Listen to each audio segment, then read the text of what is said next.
What's going on, YouTube? Welcome back to another episode of the MC Show. It's your boy. Please don't forget to like, comment, and subscribe. Any help, any sort of support is greatly appreciated. So let's get this video out to as many people as possible. I greatly appreciate any support. Uh, so we're gonna talk about the Doc Rivers hire in Milwaukee. If you watched my last video, I did say I was gonna get it to you already, but I had made the video and then I accidentally deleted the video. So then I was like, I don't really feel like making another one. So it's getting out a little late, but better late than never. Still gonna go through what happened in Milwaukee. First and foremost, though, since last week, there was a trade. Um, Hold on, I got the trade right here. Uh, Houston and Memphis made a trade. Houston sending Victor Oladipo and 3 second-round picks, two of them in 2024, one in 2025, to Memphis for Steven Adams.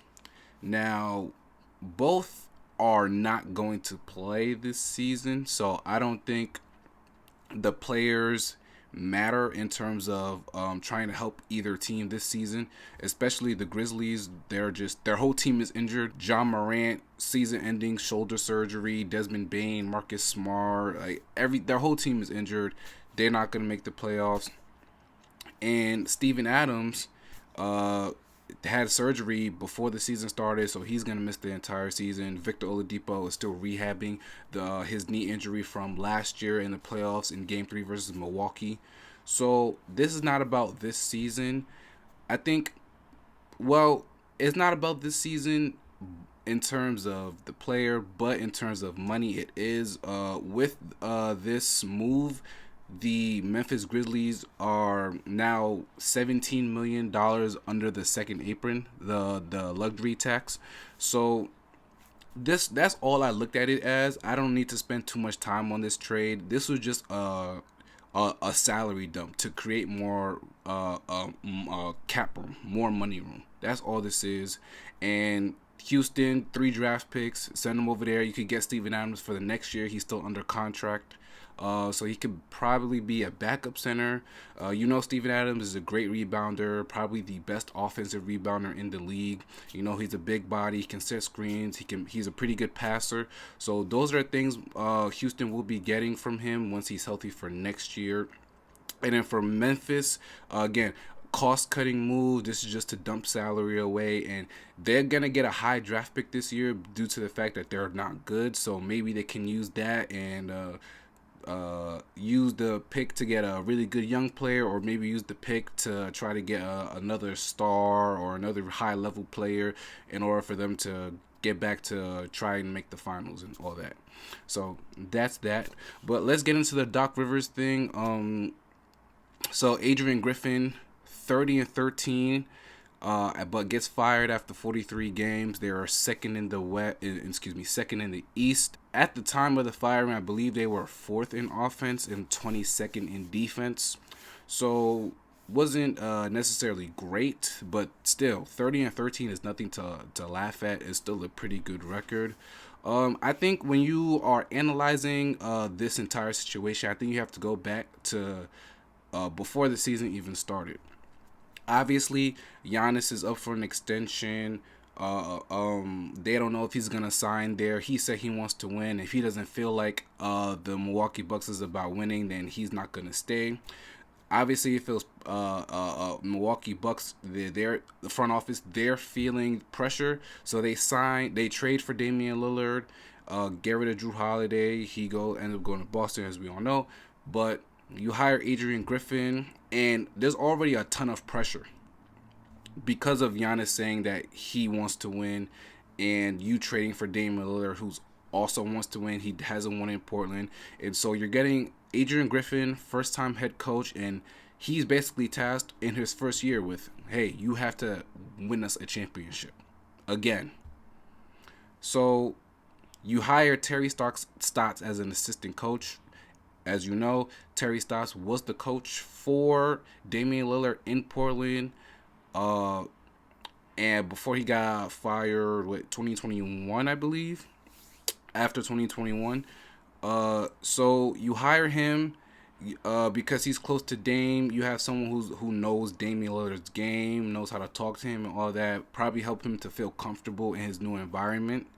But after during a practice, Terry Stotts and Adrian Griffin, they get into a little heated argument, and Terry Stotts leaves. He resigns, doesn't even sit on the bench for like a preseason game or anything. So he's gone. That's sort of like the first red flag that you see within the situation. They start the season, a few games go by. Adrian Griffin, obviously, he's a new coach, and he wants to put his imprints on the offense and the defense. But it wasn't working. The way he played defense, he wanted a more aggressive style. So if Brook Lopez, so there's a screen, he wants Brook Lopez, instead of playing drop coverage near the basket to protect the basket, he wants Brook Lopez up on the level of the screen and blitzing. After a few games, they're just, all the players are like, hey, listen, can we just play our old style of defense? We don't want to play this new aggressive style. Let's play our old style because the old style worked. Remember, Milwaukee during the Budenholzer era was a very good defensive team. And part of it was because you had Giannis and Brook Lopez playing in drop coverage. You had Grayson Allen and Drew Holiday. They were going over screens. They at first they had they didn't really care about the 3-point shot. They cared more about, you're not getting to the paint. You're not scoring in the paint. If you want to beat us, you have to beat us with only threes. But his last year, they focused more on threes, focused more on trying to limit threes and all that. So with Adrian Griffin here, the defense was totally different. They didn't like it, so he transfers back to Mike Budenholzer's style of defense. That's sort of like red flag number 2. Then during the in-season tournament, after they get smoked by the Indiana Pacers, Bobby Portis reportedly had sort of gone off on the team, on the coach, saying he has to coach better and things like that. So as the season goes on, you see these things and they're like, okay, it looks like the coach and the players aren't really connecting. Soon after, you have a meeting with their best 4 players, Giannis, Dame, Chris Middleton, and Brook Lopez, with the coach, and he's telling them, okay, you guys need to sacrifice. You guys need to play for one another and things like that. A championship requires sacrifice. If you are an all-star player we're on another team and you come to a new situation, you might not get the same numbers. You might have the same shot attempts. Your numbers are gonna go down. But do what you can to fit the team and fit the idea. And he tried to tell them that. He tries to hold them accountable. They're not listening. And at that point, it's sort of like he lost the locker room itself. At that point, it's like, are you gonna you're not gonna get rid of Dame, you're not gonna get rid of Giannis, you're not gonna get rid of all your players. And so all the blame, as even though they're 30-13, all the blame is gonna go on the coach. So what do? They get rid of the coach. Doc Rivers, who was a consultant for the team, you kind of know in the background, like, okay, he was the obvious choice. Doc Rivers was the obvious choice due to the fact that he was hired as a consultant before the season has started. And then he goes to ESPN, he's calling games with Mike Breen and Doris Burke, but immediately after he gets fired, what reports do you see? You see Doc Rivers is the number 1 candidate to get the coaching job. And next thing you know, the next day, okay, he gets hired for the coaching job. So it's unfortunate, but when your players and your coaching is not mixing, it's gonna fall on the coach, especially since he's a first-year head coach, has all this pressure. They're not connecting. You have to do whatever is possible to capitalize on this opportunity right now to win a championship. So Adrian Griffin, he's out, and I'm not gonna sit here and say Adrian Griffin did a fantastic job. He definitely, like, their defense was definitely an issue because, again, they're still not a great defensive team. The way they were playing defense didn't make sense. Why is Brook Lopez like on the perimeter so much? He's one of the best shot blockers in the league. He should be playing more in drop coverage. It makes more sense and all that. he wasn't good enough to keep the job. So now you transfer to Doc Rivers, right? So for me, the couple things I'm going to be looking for, they've already played. I think Doc has coached 3 games. They're 1-2. They just won yesterday versus Dallas after being down. They were down by a lot in the first half, but they ended up coming back and winning. So they're 1-2. I think the few things I'm going to be looking for is the Dame and Giannis pick and roll chemistry. When Damian Lillard gets traded to the Milwaukee Bucks, everybody's thinking, okay, offensively, how do you stop these two? You have Dame and Giannis. They're running pick and roll. Dame is the ball handler. Giannis is the screener. You have to pay attention to Dame, obviously, because he's a threat from the three. But you also have to worry about Giannis, because if he's rolling to the rim, he's basically unstoppable. With the ball in his hands, full speed ahead. He's too strong. He's too long. He's too athletic. He basically can dunk from anywhere.